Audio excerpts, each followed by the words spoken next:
fertilizer, and for any organic fertilizer, we need your homemade or garden made compost. That is always better. You can buy it also, but your own, because you have lots of wastage of leaves, etc., which can be easily converted into compost and used in your garden. So we are taking that topic today of your household waste and the garden waste can combine itself and give you a very good quality of compost, which you can use in your garden at without any cost.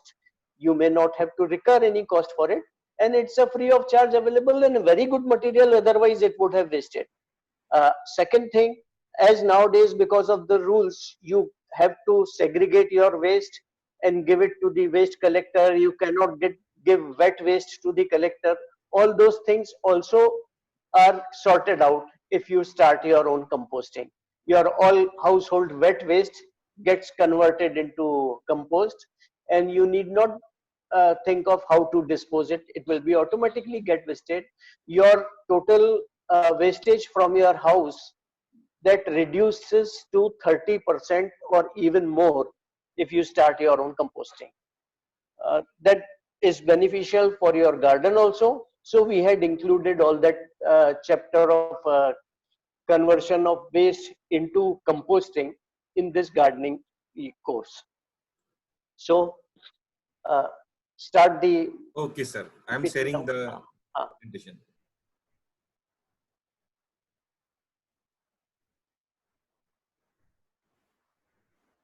So as we all know that if we live in harmony with the earth, we will not have lots of problems, such as even this COVID had come up because we are not in harmony with the earth.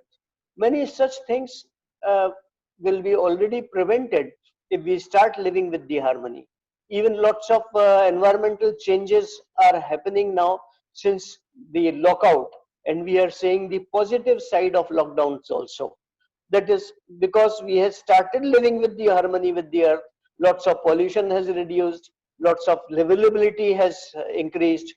So this composting will also help you there. Next, next slide. So domestic waste, composting, and segregation, and especially for gardening. That's the topic of today's. Next, it's a 3R formula, which is very well with the recycling of the waste, that is reuse, reduce, and recycle.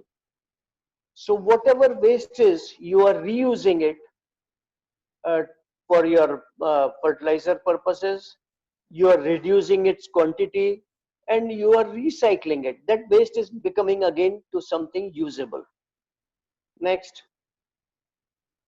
composting as a waste management technique. The 3Rs, reduce, reuse, and recycles, are more better explained here. A major issue facing modern society is waste management. More simply put, what should we do with the waste we produce? A growing emphasis has been placed in the 3Rs, that is reduce, reuse, and recycle. Composting provides a means of accomplishing all three of the Rs. Through composting, the amount of garbage sent to the landfill is reduced. The organic matter is reused rather than dumped, and it is recycled into a useful soil amendment. Uh, most of you are living in big cities, metro size of cities, or even in small cities. There is this big problem of garbage disposal, and heaps, big heaps, mountains and mountains of garbage are getting dumped up at the garbage disposal sites, and they remain there, stink there, create lots of other problems. So that garbage heap can be reduced if you start doing composting and using your compost as a manure. Natural ecosystem have a proven method of breaking down organic materials into a useful end product.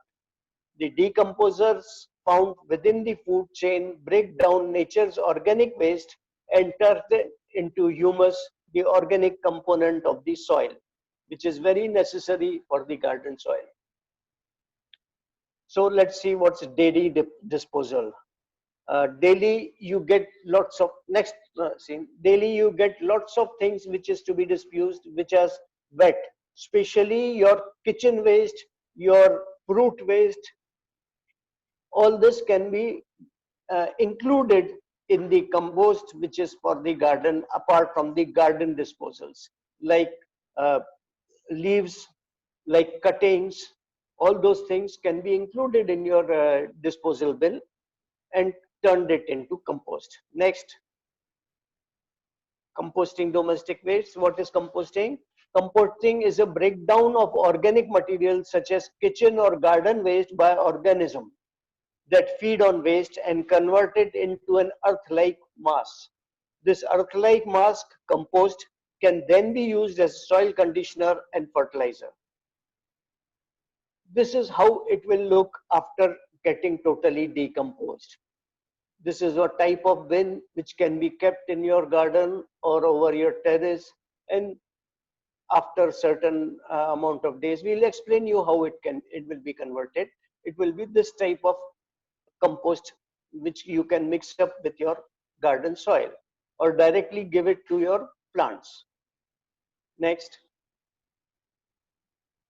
Yeah, this is that picture where your compost will look like. Next. This is when your garden waste is of big quantity. That is, if you have a very big garden, you can make such type of bins. After filling one will, second will operate, third will operate, fourth will operate. By the time fourth is filled, the first one will give you final compost. So this is the when a bigger scale in uh, community gardens, this can be done. In bigger domestic gardens, this can be done. Next.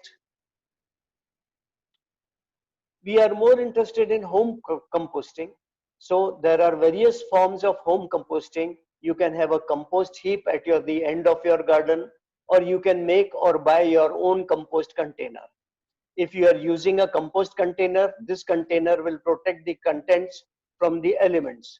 You can buy a compost container in most garden centers. Before buying a container, you should take into consideration the size of your garden and the number of people in your family or household. Because if you decide on a smaller, it will get refilled and will not refill easily, and you will have a lack of space in it. So more of it will be required. So better you decide on it, how many people are there in your house and how big is your garden. And like that, you can purchase a composter. It is useful to have a smaller container in your kitchen that collects your organic waste for composting. This will reduce the number of trips to your compost container between your kitchen and the container. You will also need a garden shovel or fork for turning and removing the compost. You can add activators to your compost bin to help establish the bin or speed up the decomposition process. We'll come up to what is an activator again, but these are not necessary to compost successfully. What should I put in the bin? Anything organic, that is anything that was once living, is organic. Whether animal or vegetable can be composted, but some materials are more appropriate than others for home composting. Organic material falls into two categories: greens and browns. Greens or nitrogen rich organic material is wet and often green like grass clippings, fruit and vegetable. Brown or carbon rich organic material is dry woody material that is usually brown, such as fallen leaves and tree cuttings. The following list of materials can be composted at home. It has been separated into green and brown for simple identification. The food component: there are two major kinds of food that composting microbes need: browns, dry and dead plant materials such as straw, leaves and twigs; greens, fresh plant materials, green leaves, kitchen waste, coffee grounds, etc. You should start bifurcating these browns and greens, which will uh, give you a very good type of compost if you bifurcate them and place them as per the needs of your compost. Say for greens, coffee grounds, tea leaves, tea bags, fruit and vegetable waste, cooked or uncooked, fruits, cores, etc. Bread, pasta and rice, cut and dead flowers, manure from any vegetarian pets, good activator, grass cuttings and green leaves, good activator, weeds, avoid weed seeds. You can, apart from the seeds, all the other portions can be used in the compost bin. Seeds you should not use, because seeds may not will easily again germinate where you put up the compost. So better to avoid the seeds of the weeds. Old plants, not diseased. If there are diseased plants which is composted, that disease, if it does not get uh, neutralized, it can harm your new plants where you are putting up the compost. So diseased plants should not be composted. Seaweed or garden pond cleanings, they are very good activators. Normally in your garden, if you are going in for aqua garden also, if you have a water lily or lotus, there is some green sludge which comes up. Someone asked me up last time also, okay, what is kai? This green sludge is kai. It is a very good form of uh, activator, or even it is very rich in other things like minerals, micronutrients, and this gives a very good addition to the compost, and your compost becomes more and more rich in these, yeah, more fertile rather. Activators are the primary food of the organism and help to establish the bin to speed up the process. Number of activators are available, we'll come to it. And now brown, for brown you have to use eggshells, kitchen paper, newspaper. You should see that newspaper is not of a very much colorful type, black and white paper, because newspaper ink contains less. So lead is there and other harmful chemicals are also there. So try to reduce the use of newspaper there. Papers and light cardboard, that is cereal or shoe boxes crumpled, that can be used as brown.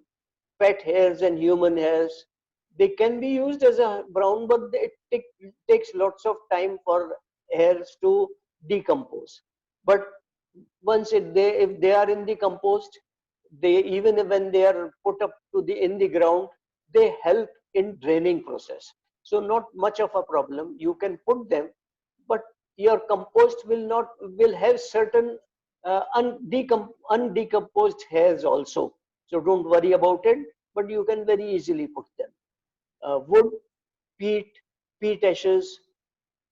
Please don't put coal ashes, because coal contains lots of other compounds. Normally, coal which we are using is not charcoal, not from wood base. It is from the coal mines. And in washeries, etc., they use various chemicals also to wash them. So that coal ash contains lots of chemicals, can harm your plants. So not to use that coal ash. Tree prunings and woody materials, that is chopped materials, hay and straw, sawdust and wood shaving. When you are using tree pruning or woody materials, please see that it is chopped properly into small pieces. Newspaper, cardboard and paper can be added in small crumpled amounts, but it is better to recycle them if you can. You can sell them easily, so why to waste them in your compost? Next, what should I not put in the bin? This is very, very important. Meat and fish scraps you should not add. Grease and oil should not be there.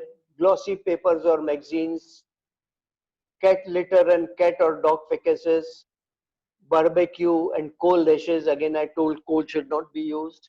Large woody material, evergreen shrubs, dis, disposable nappies or septic tank sludge. These should not be put. Why? Because grease and oil will slow the decomposition of attract pests and attract pests. Glossy papers and magazines, they contain plastic coating, will not compost. Cat litter and cat dog feces, temperature of the bin too low to kill pathogens, disease cells. Barbecue and coal ashes, coal have been chemically treated, as I told you, with chemically contaminate your compost. Large woody material are very slow to compost.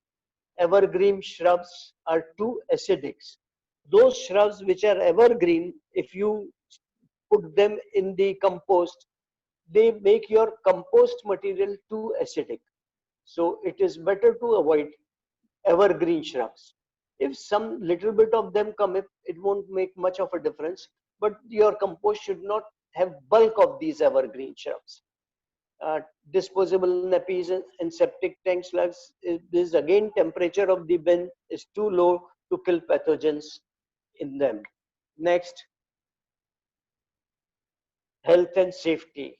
It is very, very necessary also again when deciding where to place your compost container. There are few guidelines to remember from health and safety perspective. To ensure that you are composting correctly, place the composting bin on grass or earth. This allows worms to enter the bin from underneath, and they also add up in the composting process. Worms will help keep air circulating through the material. Plenty of air is required to speed up the composting process and to avoid odors. As the material decomposes, moisture seeps out, and you will need to allow this liquid to soak into your ground or earth. Bins with bases have holes to allow for worm entry and should be raised slightly off the ground, that is about 1 to 2 centimeters. You can achieve this by placing a few flat stones under the base. Bins with bases are raised slightly to prevent the holes becoming blocked also, which would prevent worm and oxygen entry. ये health और safety factor बहुत बड़ा है कि आपकी बिन किस जगह है ये डिसाइड करने के लिए. जनरली आपने जो बिन है वो आपके घर के लिविंग एरिया से जितना पॉसिबल है उतना आप दूर रखें. जो बड़ी लार्ज बिन आप गार्डन में बनाते हैं, टेरेस पे है तो टेरेस पे भी ऐसे कोने में रखें कि जो बाकी जगह हिंडर नहीं करें. ये यदि आप टेरेस पे रख रहे हैं, नीचे सॉलिड ग्राउंड है, तो आपको इसके नीचे कोई कंटेनर ट्रे टाइप रखना बेटर है, क्योंकि जब ये कंपोस्ट बनता है तब एक लिक्विड निकलती है which is known as leach. ये लीच जो लिक्विड होती है ये बहुत बढ़िया टाइप स्प्रेइंग के लिए बहुत अच्छी चीज होती है, बहुत अच्छा फर्टिलाइजर है, बहुत अच्छा इंसेक्टिसाइड भी है फर्टिलाइजर के साथ साथ में.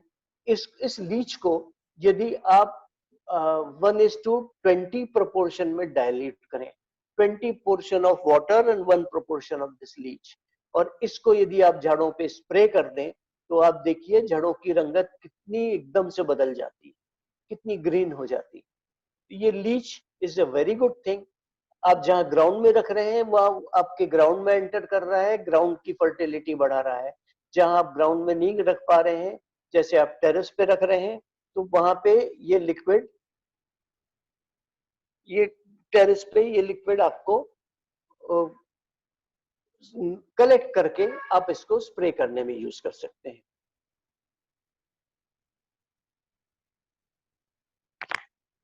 नेक्स्ट, ये घर से क्या डिस्टेंस भी इसमें जरूरी होता है. जैसे मैंने बताया कि ऐसी जगह आप इसको रखें जो घर से दूर हो. Place the bin not too far from the kitchen door. This allows you to easy access to the bin but ensures the container is far enough away to avoid contamination. Place the container in a sunny spot. Containers made of dark colors will absorb loud light from the sun without drying out the material in the container. Protect the container from heavy rain. Heavy rain can waterlog the container, preventing composting. When you have chosen the location, loosen the soil in order to help drainage and make it easier for the contents to degrade if it is in the open ground. यदि आपके terrace पे है तो आप उसके लिए तो कुछ नहीं कर सकते, उसके लिए वही बेस्ट है कि आप नीचे ट्रे रखें। वहां पे भी आप ये देखें कि उसमें बरसात का पानी एंटर नहीं कर रहा है, जिससे वो आपका कंपोस्ट बनते बनते बहुत ज्यादा गीला नहीं हो जाए।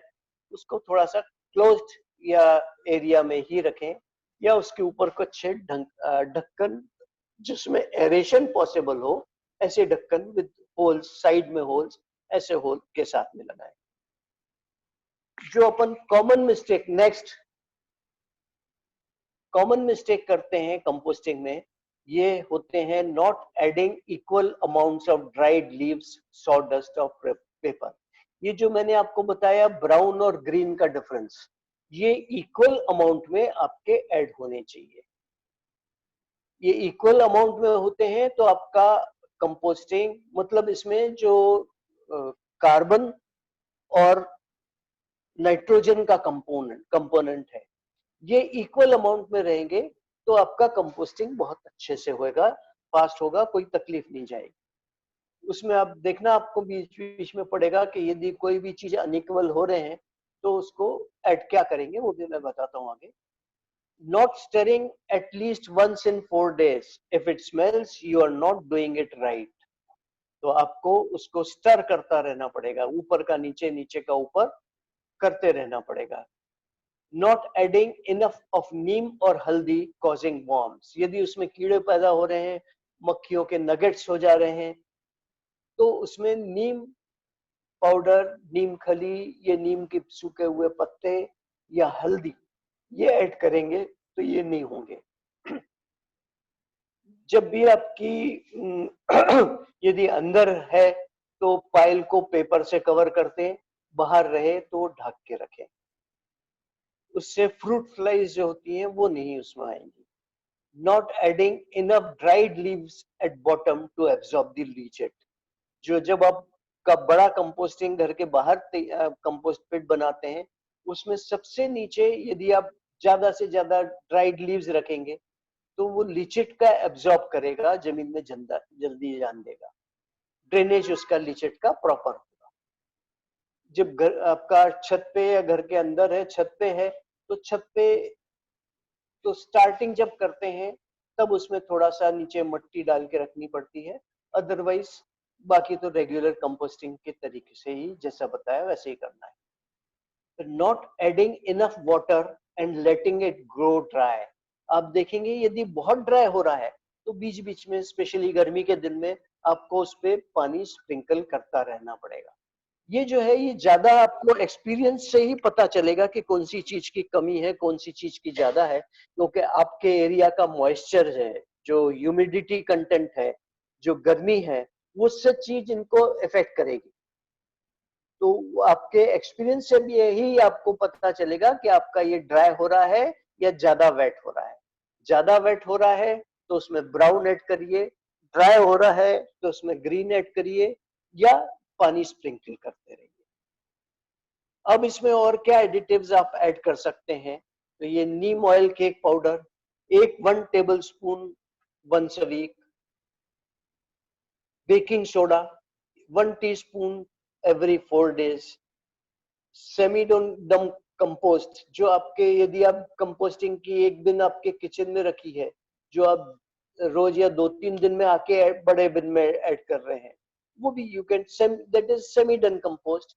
या कहीं आप छोटे रूप में घर के अंदर कंपोस्टिंग चालू कर रहे हैं, वो कंपोस्ट बिन भर गई, वो आपने, किस तरह की बिन होती है मैं आगे बताऊंगा, वो आप इसमें लाके डाल सकते हैं। नेक्स्ट, कंपोस्टिंग कैसे, प्रोसेस ऑफ वगैरह। Composting and decomposition is a completely natural process which is happening all around us every day. अपने घर के आजू बाजू में हमेशा डिकम्पोजिशन होता ही रहता है, उसी को अपन प्रॉपरली डिकम्पोजिशन को कंपोस्टिंग बोलते हैं। ये कहीं ना कहीं जो आप देख रहे हैं बाहर कुछ सड़ान की बात आ रही है, कुछ आ रही है, that is nothing but getting composting. Decay is often seen as negative process rather than a thriving process of change. Decay बहुत जरूरी प्रोसेस है। यदि डिके नहीं होगा तो सोच लीजिए कि आपके घर के आसपास में, बाहर में, घर के अंदर में कितना मटेरियल क्वांटिटी वाइज जमा होता रहेगा। तो डिके इज नेसेसरी, लेकिन regulation of decay is composting. Decay में millions of organism are busy recycling organic matter, creating a nutrient rich substance to feed the cycle of growth. ये बहुत, decaying is a very very necessary process of nature and we are taking use of that process also only in composting. अब और भी जो methods हैं composting के या जो इक्विपमेंट्स है कंपोस्टिंग के, वो मैं थोड़े से शॉर्ट में आपको समझाता हूँ। एक तो तरीका है अपार्ट फ्रॉम द बिन्स कि आप गमले रखें। ये 7 दिन के 7 गमले रखे जाते हैं। उसमें आप पिक्चर में देख रहे होंगे गमले में कैसे अंदर एक छोटा पॉट रखा हुआ है और बाहर के साइड में झाड़ लगा हुआ है। तो आप जो गमले के अंदर के छोटे वाले गमले में आप कंपोस्टेड जो मटेरियल कंपोस्ट करना है वो डालते हैं रोज का, दूसरे दिन दूसरे में, तीसरे दिन तीसरे में, इस तरह से आपकी साइकिल चलती है और आखिरी में जाके 15 दिन में, मतलब जो 7वां दिन है उसके बाद 8वें दिन आप फिर से पहले वाले गमले में डालेंगे। इस तरह से जब उसका 15 दिन हो जाएंगे तब आप उसको झाड़ों में दे सकते हैं। वो आधा कंपोस्टेड मटेरियल है, वो आगे जाके झाड़ों में ही कंपोस्टेड पूरा होगा, या उसको आप कंपोस्ट बिन में भी ट्रांसफर कर सकते हैं या कोई अलग बर्तन में भी जमा कर सकते हैं कि उसका पूरा प्रोसेस कंपोस्टिंग का पूरा हो। नेक्स्ट, ये देखिए यही प्रोसेस फिर से आपका क्लियरली समझाया हुआ है। पहला गमला, दूसरा गमला, तीसरा गमला। हाँ, इसका नेक्स्ट स्लाइड प्लीज। यही प्रोसेस आपको ज्यादा डिटेल में समझाया है। पहला गमला, दूसरा, तीसरा, चौथा, पांचवा, छठवां, सातवां, और ये 7वां के बाद में फिर से 8वें दिन पहला गमला आएगा। इस तरह से आपका 14वें दिन 7वां गमला जाएगा और 15वें दिन आप 14वें दिन आप वो पहले गमले को खाली कर देंगे आपके या तो बिन में या कोई दूसरे बर्तन में। तब तक के काफी हद तक के वो कंपोस्टिंग प्रोसेस चालू होके काफी कंपोस्टेड हो जाएगा। ये काफी इजी प्रोसेस है। इसके बाहर जो झाड़ लगे हुए हैं वो भी बहुत अच्छे होते हैं, वहां पे आप सब्जी भाजी लगा सकते हैं जो आपको बड़े आराम से मिल जाएगी। Next next, what method is right for me. अब बोलेंगे मेथड तो बताइए लेकिन सही कौन सी है। तो ये है कि how much space do I have, आपके पास में जगह कितनी है, वो इंडोर है या आउटडोर है या दोनों है। What do I want to compost, how much waste do I have a week.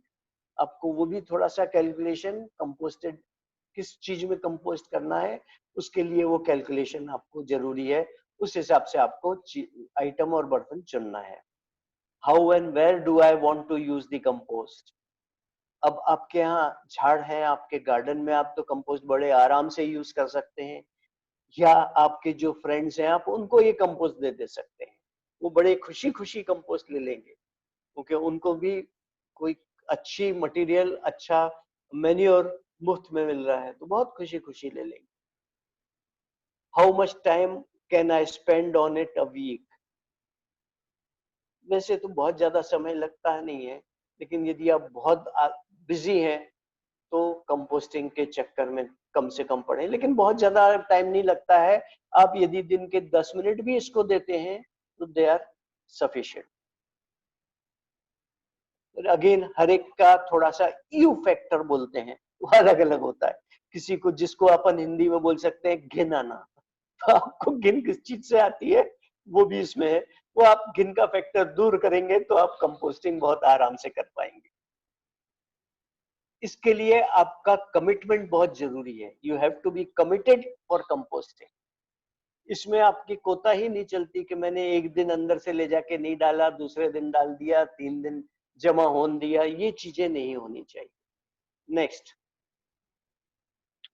अब ये देखते हैं अपन इसमें कंपोस्टिंग प्रोसेस जो हो रहा है। आप बोलेंगे तो पहले दिन में डब्बा मेरा भर गया या बाहर का कंपोस्टिंग का एरिया है वो भर गया, ऐसा नहीं होता। आपका डे 1 में यदि पूरा भरा हुआ है तो डे 3 में ऊपर से कुछ खाली हो जाएगा और 20वें दिन में तो बहुत ज्यादा खाली हो जाएगा, आधे से भी नीचे पहुंच जाएगा। तो कंपोस्टिंग होते होते आपको जगह मिल जाती है। तो यदि आपके जो 20 गमले, अपना 14 गमले का प्रोसेस इसीलिए है कि 14 दिन के बाद में आपको फिर से उसमें जगह है डालने के लिए। Next, next composting process. अब ये composting process operating at optimum performance will convert organic matter into stable compost that is odour and pathogen free. आपको वही ख्याल करना है कि आपको कंपोस्ट ओडर और पैथोजन फ्री हो। इसका मतलब कि उसमें से कोई बाच नहीं आ रही है, उसके अंदर कोई तरह की कीड़े वगैरह आपको नहीं दिख रहे। तो आपको देख के समझ में आ जाएगा कि कितना अच्छा कंपोस्ट आपका बन रहा है या नहीं। उस तरह का प्रोसेस हो तो ही, नहीं तो उसमें ब्राउन या ग्रीन का प्रोपोर्शन कम हो रहा है। वो सब आपको एक्सपीरियंस ही आपका बताएगा, क्योंकि आपके यहाँ के टेम्परेचर पे भी वो सब डिपेंड करेगा, मॉइस्चर पे भी डिपेंड करेगा। वो individual case in a particular place से ही डिफर करता है। इस सबसे आपका घर का या बगीचे का जो वॉल्यूम और वेट ऑर्गेनिक वेस्ट का है वो बहुत रिड्यूस होता है। सूखे पत्ते के लिए तो ये बहुत बढ़िया चीज है, ये जरूरी भी है एक तरह से रादर, कि कई बार आप जो बाहर सूखे पत्ते देते हैं तो आपका जो कॉरपोरेशन या जो भी कलेक्शन वाले हैं वो उनको लेने से मना कर देते हैं, क्योंकि उनके कॉन्ट्रैक्ट में वो नहीं रहता है, क्योंकि उसका वॉल्यूम बहुत होता है। उसके लिए तो आप खुद ही कंपोस्ट करें, वही चीज बेटर है। अब कंपोस्टिंग में नेक्स्ट, नेक्स्ट स्लाइड। अब कंपोस्टिंग में एयर की बहुत ज्यादा महत्व है। Composting microbes are aerobic.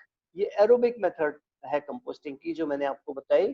तो इसमें जो माइक्रोब्स हैं वो एरोबिक हैं, उनको हवा के बिना कुछ वो उसको कन्वर्जन नहीं कर सकते। They can't do their work well unless they are provided with air.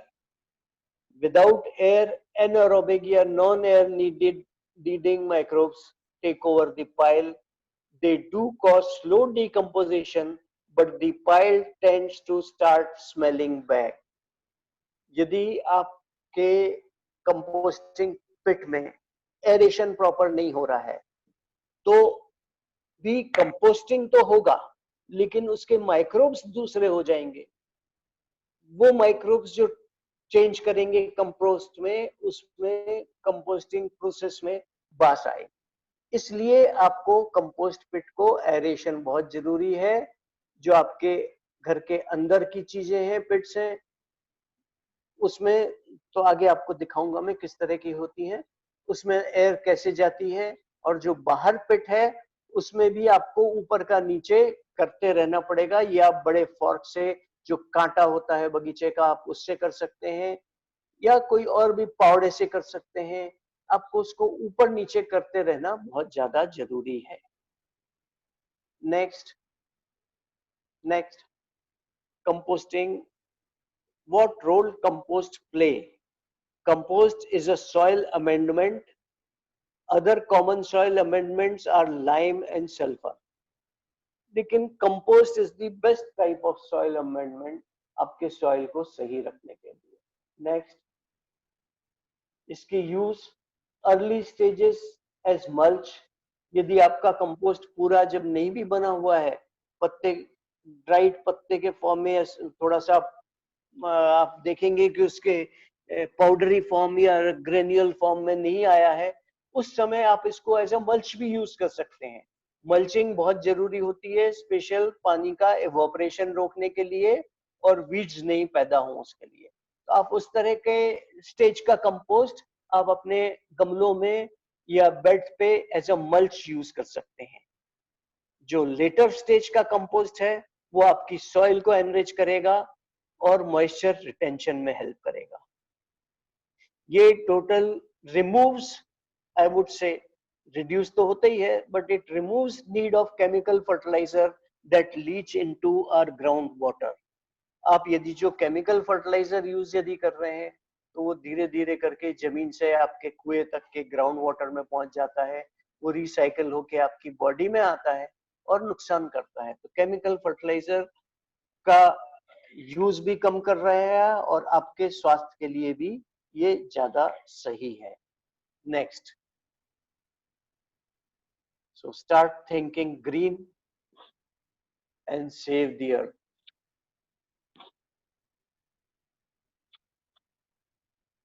ये, थैंक यू। अब आई वुड से समथिंग, तो मेरे इस पे ला दीजिए। हाँ, ये जैसे मैंने आपको कहा था कि कई तरह के कंपोस्टिंग चीजें होती हैं, तो आप ऑनलाइन भी ले सकते हैं आपके घर के अंदर किचन में रखने लायक कंपोस्टिंग के लिए। यदि आपका वॉल्यूम कम है तो you can purchase them online, या ये कृषि की दुकानों पे भी मिलते हैं। कई कई टाइप का आपको वो अच्छे से एक्सप्लेन कर देगा। आपके यूज, आपका कंपोस्ट कितने, अपने घर का वेस्ट कितना ज्यादा है उसके ऊपर से डिपेंड करता है आपको किस साइज का वो बर्तन लेना है। ऐसे टन के हिसाब से भी आपको कंपोस्टिंग पिट्स बनी मिल जाएंगे, कंपोस्टिंग इक्विपमेंट्स मिल जाएंगे, और किलो के हिसाब से भी मिल जाएंगे। तो वो आपकी चॉइस है, आपका टोटल कितना मटेरियल निकलता है वो हिसाब से। एक बहुत बेस्ट चीज है मार्केट में जो मिलती है, ये जो अपनी नॉर्मली ढक्कन वाली टोकनी होती है, जो अपन पिकनिक वगैरह पे ले जाते हैं ना, फल वगैरह रख के, जिसके आजू बाजू में स्लाइड छेद तरीके होते हैं, छेद छेद होते हैं, वो टोकनी में एक पतले मेश का, प्लास्टिक की मेश का लाइनिंग किया हुआ रहता है, वो आपको कंपोस्टिंग के लिए अवेलेबल होता है। आप नेट पे देखेंगे तो आपको वहां मिलेगी भी, देखने भी मिल जाएगी। वो बहुत अच्छा तरीका है। आपके शहर में कोई भी रिसाइकलिंग वाले कोई एसोसिएशंस होंगे, वो आपको इसके बारे में अच्छे से मदद कर देंगे। जैसे हमारे यहाँ नागपुर में स्वच्छ एसोसिएशन है, वो आपको काफी इसका ऊपर में कंपोस्टिंग पे वर्कशॉप भी लेता है डोमेस्टिक पे, वो आपको अच्छी जानकारी इस बारे में दे सकेगा। एक और चीज मैं बताऊं कि इसके लिए आपको रेडीमेड माइक्रोब्स भी मिलते हैं। माइक्रोब्स के दो तरीके होते हैं कंपोस्टिंग में। एक तो आप बड़े झाड़ के नीचे की मिट्टी थोड़े से ऐड करिए, वो आपको स्टार्टर करके माइक्रोब्स में काम देगी। और उसके बाद में जब अगला आप कंपोस्ट तैयार करते हैं तो पुराना कंपोस्ट थोड़ा थोड़ा सा ऐड करेंगे, उससे माइक्रोब्स आपके नए कंपोस्टिंग में आ जाएंगे और वही फैल के आपका कंपोस्टिंग करेंगे। जैसे आप दही में दही का ज्वलन यूज करते हैं दूध में, इसी तरीके से आपको वो माइक्रोब्स पुराने अच्छे कंपोस्ट में से नए कंपोस्टिंग एरिया में डालने में वो मदद करते हैं। एक चीज है जैसी आपकी खराब छाछ, वो भी कंपोस्टिंग को बहुत काम देती है, उसमें भी कुछ नेचुरल माइक्रोब्स होते हैं। फिर बहुत से बायो एंजाइम्स वगैरह बनाने वाले मार्केट में हैं, वो आपको स्टार्टर बनाए भी देते हैं पैकेट्स में, जिसको इस्तेमाल करके आप कंपोस्टिंग फास्ट कर सकते हैं, वो भी आप यूज कर सकते हैं। कुछ ऐसे भी उसमें आ गए हैं माइक्रोब्स जो बास को प्रिवेंट करते हैं, तो ओडर रिटेनिंग माइक्रोब्स भी हैं, आप वो भी यूज कर सकते हैं। अब यदि कुछ क्वेश्चन आंसर हो तो अपन उस पे आ जाएं। Yes, sir. हाँ Some of questions are showing here, so I am reading one by one, sir. हाँ प्रीति जोशी जी का कल का एक क्वेश्चन था, वो अब आज हाँ हाँ, ले लेते हैं पहले, जी चलिए। सर। इन माय अरबी पॉट हाँ there are new saplings, but हाँ, the space is limited. So हाँ, should I remove the new sapling or the old plant? Actually ये अरबी है, अदरक है, हल्दी है, इसमें ओल्ड प्लांट न्यू प्लांट नाम की चीज नहीं होती, क्योंकि जो ओल्ड प्लांट का मटेरियल है, आपने वो अरबी यदि रिमूव नहीं की है तो वो ओल्ड प्लांट का मटेरियल नए प्लांट के फूड के लिए काम देता है। तो नया प्लांट जो होता है वो एज ए फूड मटेरियल वो ओल्ड प्लांट का मटेरियल यूज करता है, और और अच्छे से विगरसली उसकी ग्रोथ होती है। जी वैसे उसमें से जो आपको बाइसेक्ट करके यदि अंदर बहुत घना झुंड बन गया है तो उसको आपको निकाल के पॉट में से बाइसेक्ट करना पड़ेगा। नए प्लांट आपको अच्छे पत्ते और अच्छा बड़ा गुड क्वालिटी ऑफ अरबी देगा। ओल्ड प्लांट में वो क्वालिटी नहीं है, वो अपने आप ही खत्म हो जाएगा, लेकिन आपको बाइफरकेट करना ही पड़ेगा। उसकी विशेषता ही है कि ओल्ड मटेरियल वो फूड मटेरियल में यूज कर लेता है। ओके। प्रीति जोशी मैडम ने एक या दो क्वेश्चन और पूछे हैं। Hmm. Does aloe vera act as a good fertiliser for plants? Aloe vera juice वो आप स्प्रे कर सकते हैं, it had lots of micro nutrients, उस तरीके से it is good for plant. If you spray the juice, उसका जेल निकाल के उसको पानी में डाइल्यूट करके उसका जूस बना के वो स्प्रे करेंगे तो that will add lots of micro nutrients to your plant. Also, she wants to ask, can we add dry branches as browns? Yes, brown is dry branches, लेकिन ये आप देखिए कि वो प्रॉपरली चॉप्ड हो, बड़े टुकड़े हो तो कंपोस्टिंग में उतना टाइम लगेगा। चॉप्ड करके छोटे रहेंगे तो अच्छे जल्दी कंपोस्ट होएगा। Okay sir. नारायण जी पूछ रहे हैं, मिर्ची is about 1.5 feet, it's flowering but not converted into मिर्ची। उसको फ्लावरिंग में ही या तो उसका प्रॉपर परागीकरण नहीं हो रहा है, उस पे आप इंसेक्ट नहीं बैठने दे रहे हैं, उसमें आप ज्यादा इंसेक्टिसाइड यूज कर रहे हैं तो कोई बाहर से इंसेक्ट आ ही नहीं रहे हैं, सेल्फ फर्टिलाइजेशन नहीं हो पा रहा है उसका फर्टिगेशन, या तो ये कारण हो सकता है।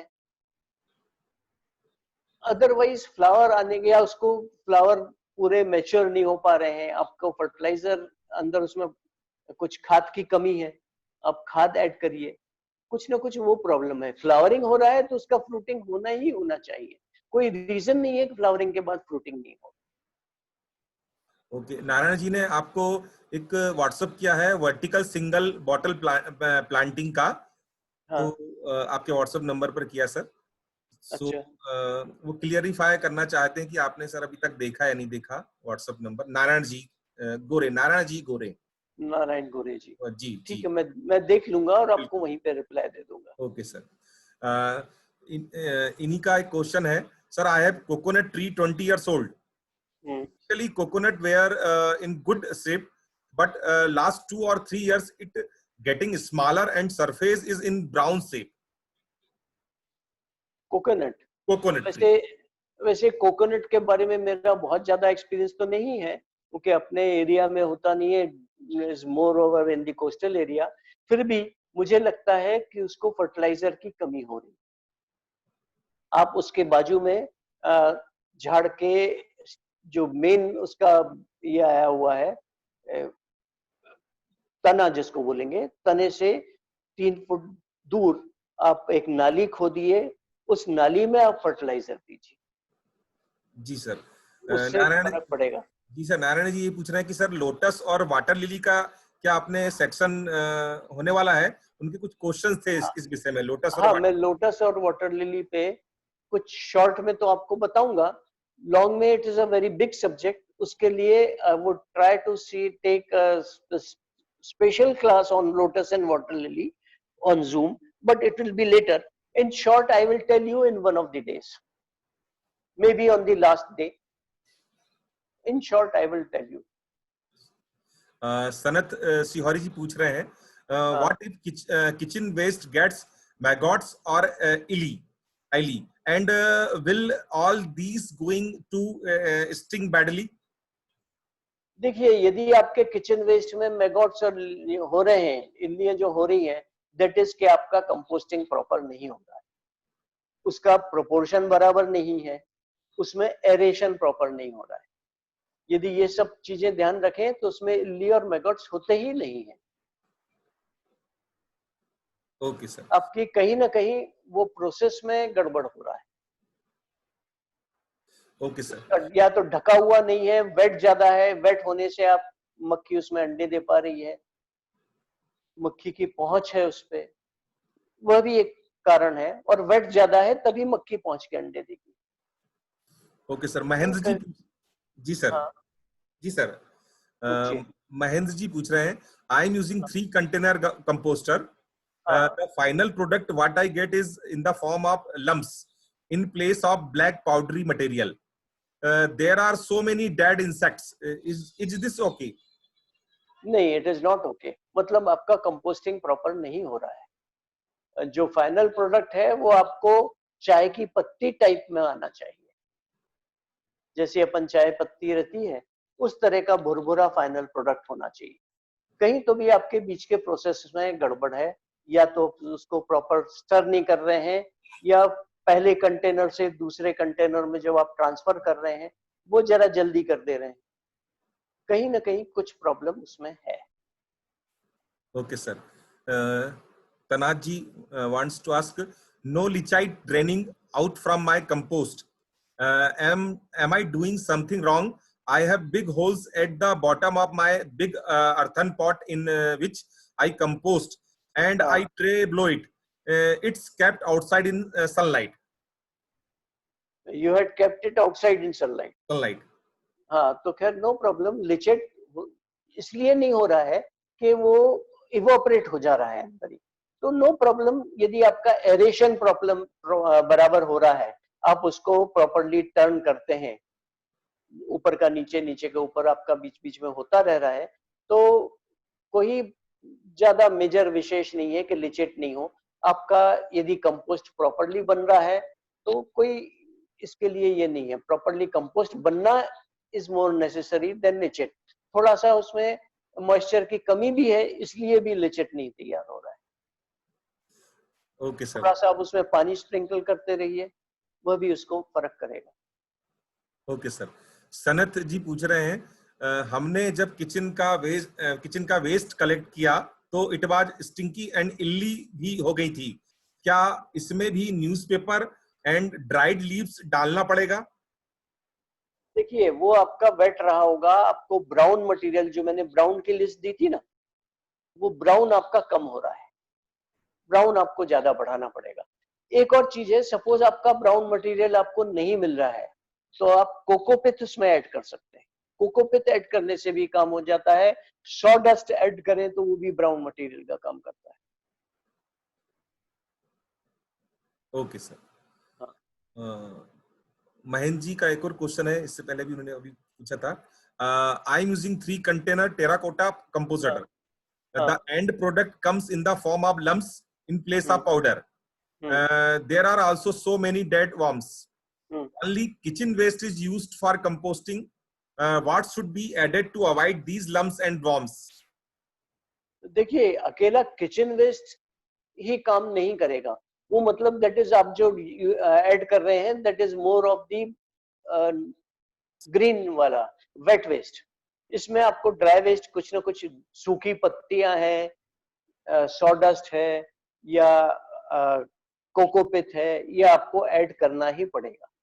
अकेला किचन वेस्ट ज्यादा करके वेट वेस्ट ही होता है, और वेट वेस्ट से ये प्रॉब्लम आएंगे, तो आपको ये बाकी चीजें यूज करनी पड़ेगी। Okay sir.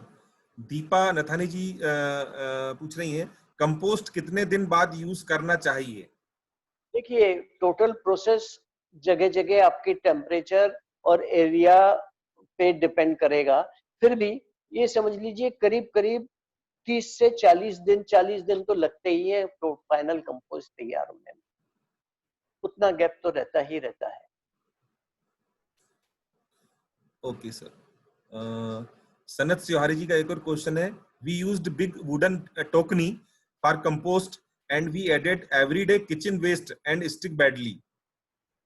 इसमें बस उन्होंने बताया, शायद पहले क्वेश्चन का रेफरेंस आंसर दे रहे हैं सनत जी कि वो टोकनी यूज कर रहे हैं लकड़ी की कंपोस्ट के लिए और किचन वेस्ट भी यूज कर रहे हैं। ये शायद उनके पहले क्वेश्चन का उन्होंने अब रिप्लाई किया होगा। देखिए, tokni is not a proper equipment for composting. तो बेटर आप ये करें कि आप तो नागपुर से ही हैं, तो जैसे आपका लॉकआउट पीरियड खत्म होता है तो स्वच्छ association which deals in composting and segregation basically, ये रामनगर में इसका ऑफिस है। मैं आपको ऑफिस एड्रेस बता भी देता हूँ और जम जाएगा तो मैं आपको व्हाट्सएप पे भी भेज दूंगा।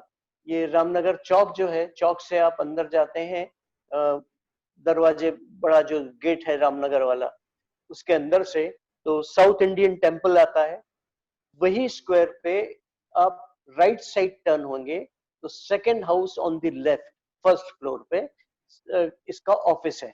वहां आपको बहुत से इक्विपमेंट्स भी देखने मिल जाएंगे कि आपको कंपोस्टिंग के लिए कितने टाइप के इक्विपमेंट्स अवेलेबल हैं, और आपको इसकी टोटल गाइडेंस भी मिल जाएगी, कुछ लिटरेचर भी मिल जाएगा।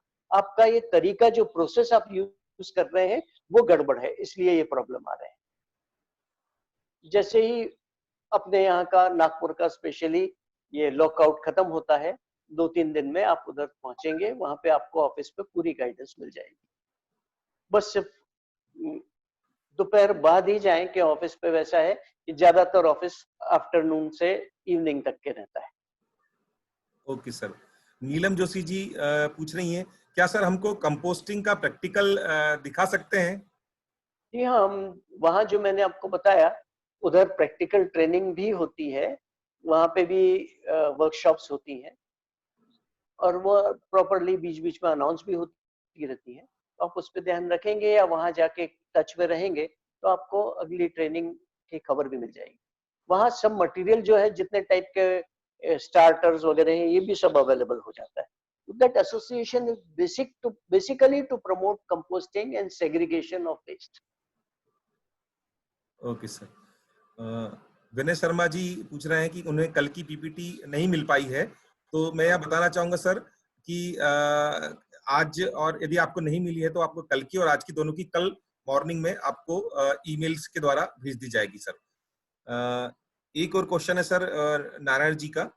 For decomposting I have made cement constructed hood under mango tree with covering facility as tadpatri, but I am facing problem of mosquitoes, small cockroaches. What to do for avoiding?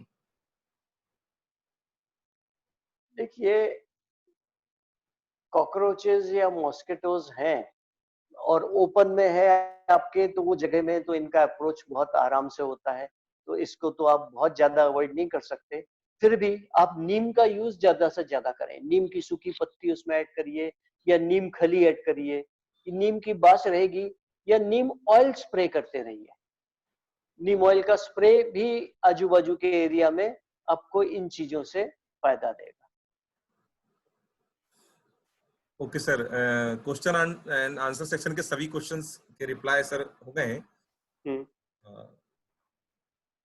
कल के कुछ बच्चे हुए बीच के कुछ हो तो अपन जी पूछ जी लें। जी, जोशी जी उन्होंने पूछ लिया कल के। यदि कल के क्वेश्चंस अभी रह गए तो आप लोग पूछ सकते हैं।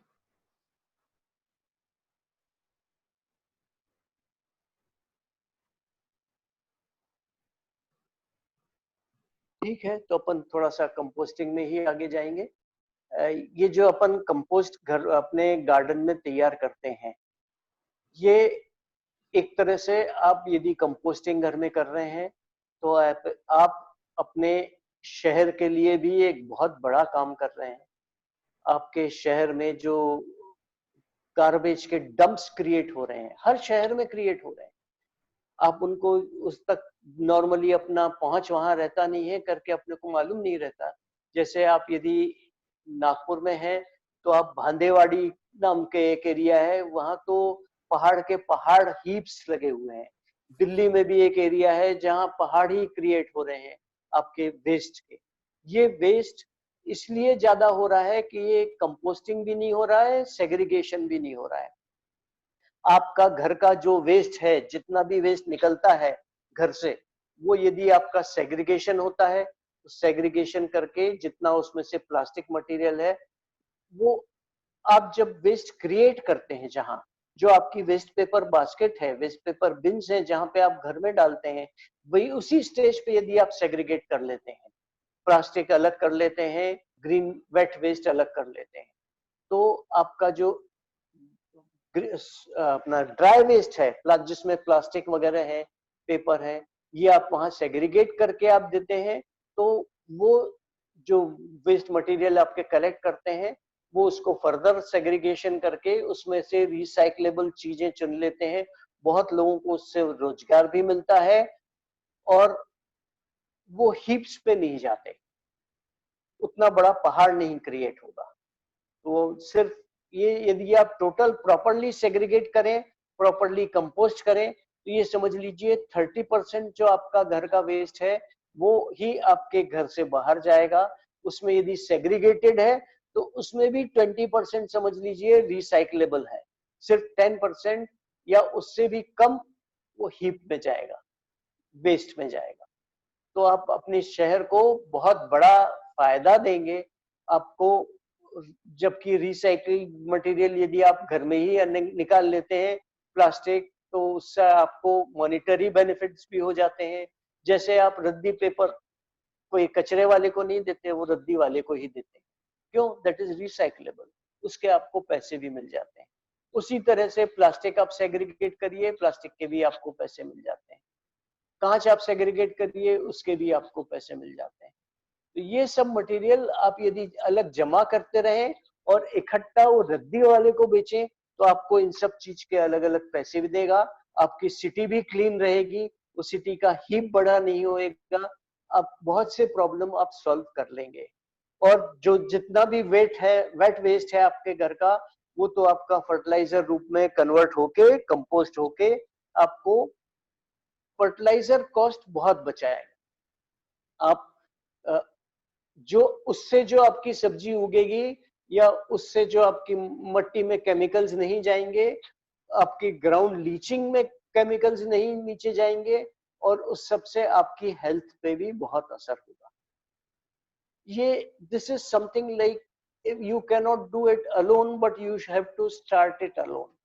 जब आप खुद करेंगे, आपको देख के और लोग भी करते जाएंगे, लोगों को भी समझेगा कि आपको फर्टिलाइजर बाहर से बिना खरीदे भी आप गार्डनिंग कर सकते हैं, तो ये चीज बढ़ती जाएगी और लोगों में इसका बेनिफिट होगा। जब मास बहुत से लोग करने लगेंगे, तब आपको इसका बेनिफिट नजर आएगा। जब आपको लगेगा कि नहीं, आपकी सिटी का वेस्ट हीप्स कम हो रहे हैं, उतने बड़े नए हीप्स नहीं बन रहे हैं, तब ये सब फर्क पड़ेगा। लेकिन एक इंडिविजुअल ही चालू करता है, तभी ये चीजें आगे बढ़ती हैं। उसको देख के और लोग होते हैं, उसको देख के और लोग होते हैं। अच्छा, मेरे ख्याल से 2 क्वेश्चन भी आए हुए हैं, किसी के हैंड्स दिख रहे हैं मुझे। गौर साहब, गौर साहब। सर। जी हाँ, सर। दो हाँ अभी। हाथ दिख रहे हैं मुझे, कुछ हाँ हाँ क्वेश्चन सर, आए। कुछ क्वेश्चंस भी हाँ पूछे हैं अभी। हाँ, तो बस उनको बबली अपन शर्मा ले जी। लें लास्ट में। जी जी, बबली शर्मा जी पूछ रही हैं, which neem oil is good? Neem oil, which मतलब इसमें ब्रांड के हिसाब से आप जा रहे हैं कि विच से मतलब क्या है आपका बेसिकली? क्योंकि नीम ऑयल इज नीम ऑयल, इसके लिए कोई भी कंपनी का नीम ऑयल सही रहेगा। बल्कि जहां नीम की खली बनती है, वही पोर्शन में नीम की खली वही होती है जो नीम का तेल निकला हुआ बची हुई चीज की खली बनती है। तो वहां से आप नीम लें, आपके कृषि सामान वाले आपको प्रॉपर नीम ऑयल दे देंगे। या बाकी भी लोग, जो ब्रांडेड नीम ऑयल भी आपको मिल जाएगा, पतंजलि में भी मिल जाएगा, शायद मेरा ख्याल से हिमालय में भी मिल जाएगा, बाकी भी दूध पापेश्वर वगैरह शायद ये भी बनाते होंगे। बहुत से लोगों का आपको नीम ऑयल मिलेगा, लेकिन उनका neem oil moreover medicinal use का होगा, तो वो आपको थोड़ा सा महंगा पड़ेगा। इसके बजाय आपको कृषि एरिया में, जो कृषि केंद्रों में नीम ऑयल मिलेगा, या जो तेल घानियां हैं जो नीम का तेल निकालती हैं, नीम की खली बनाती हैं, उनके पास जो नीम ऑयल मिलेगा वो आपको बेटर सस्ता मिलेगा। Next question. Sanjeev Sarkarji has raised his hand, so हाँ I am allowing to talk. हाँ संजीव जी आप पूछ सकते हैं अपने डिवाइस को अनम्यूट करके।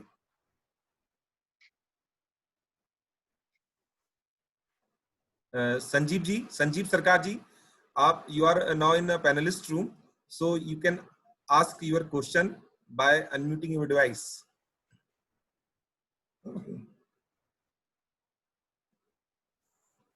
ठीक है सर, शायद वो नहीं कर पा रहे हैं। नहीं कर पा रहे हैं। सागरिका रानी जी, हाँ hello ma'am, you can ask your question by unmuting your device, please. आपकी hello, device can you hear me? You are हाँ audible, बोलिए। ma'am. नमस्कार नमस्कार। नमस्कार नमस्कार सागरिकी जी, बोलिए। नमस्ते। हाँ मैं ये पूछना चाहती थी कि हाँ मेरे जो झाड़ है ना, उनके हाँ बहुत सारे झाड़ के हम्म, पत्ते है ना, वो एंड से सूखने लगते हैं या ब्राउन होने लगते हैं। तो नए पत्ते भी कभी कभार एंड उनका जो टिप रहता है ना, हाँ हाँ वो हाँ ब्राउन होता है। हाँ। आप जहाँ तक मेरा ख्याल है बॉम्बे बेस्ड है। Yes, I am Bombay based. हाँ, तो आपके यहाँ इतनी गर्मी तो नहीं हो रही होगी कि धूप के कारण हो रहे हो सकता है टेम्परेचर यदि बहुत एकदम से धूप है, राइज हुआ। हाँ, तो एकदम से बहुत धूप है, टेम्परेचर। लेकिन हाँ मैं मानती हूँ। हाँ ले सनीप, वो जो बालकनी में है वो सूख रहे हैं क्योंकि बहुत धूप है, लेकिन जो हाँ अंदर के झाड़ है ना, हाँ इंडोर जो प्लांट्स है, हाँ हाँ उनको तो धूप नहीं लगती। हाँ, तो फिर कोई सनलाइट है बट डायरेक्ट धूप कोई नहीं लगती, लेकिन वो भी। माइक्रो न्यूट्रिएंट्स का प्रॉब्लम है। तो उनके लिए मैं क्या करूं? ऑर्गेनिक में तो बेसिकली आप गौमूत्र उस पे स्प्रे करिए, वो बहुत अच्छा माइक्रो न्यूट्रिएंट है। डायरेक्ट नहीं, उसको डाइल्यूट करना है आपको। हर बार बोलता हूँ कि कम से कम 10%। ज्यादा करेंगे ओके डाइल्यूट तो कोई नुकसान नहीं है, लेकिन 10 से कम रखेंगे तो वो ज्यादा स्ट्रॉन्ग हो जाता है। ओके मिनिमम 10% डाइल्यूशन तो जरूरी है। ओके 10:1 का प्रोपोर्शन मिनिमम होना। आप 20:1 is the normal proportion basically. वो आप ये स्प्रे करें, या आप उसके अंदर दूसरा तरीका है केले का, कि केले का छिलका आप उसमें यूज कर लीजिए। मट्टी में आप केले का छिलका दबा दीजिए। It will take time but it will also add to the micronutrients. या they don't look nice, like no the leaves हाँ लुक ऐसे डल लगते हैं। They don't look like the nursery में जैसे हरे हाँ भरे रहते हैं ना, वैसा मेरा बालकनी अभी हाँ नहीं दिख रहा। हाँ, तो आप माइक्रोन्यूट्रिएंट्स उस पे स्प्रे करिए, डेफिनेटली फर्क पड़ेगा। Okay, thank you. Thank you. और कोई क्वेश्चन है? जी संजीव सरकार जी ने क्वेश्चन एंड आंसर सेक्शन में टाइप किया है क्वेश्चन। हाँ किचन के जो भी बेस्ट है उस लेयर रख सकते हैं, प्याज के छिलके हो गए हैं। हाँ हिंदी में लिखा है, मतलब। हाँ, समझ गया मैं। जी नहीं तो आप प्याज के छिलके भी उसमें यूज कर सकते हैं। थोड़ा सा इन चीजों को कम ज्यादा टाइम लगता है कंपोस्टिंग होने को, लेकिन प्याज के छिलके भी अच्छे से कंपोस्ट हो सकते हैं, कोई प्रॉब्लम नहीं। सर सारे क्वेश्चंस हो गए हैं। बस अपना समय भी जी हो गया है, जी तो अब नमस्कार, अब कल मिलेंगे। Okay sir, So thank you let's sir. take leave. Okay, okay, thank you. Thank you sir.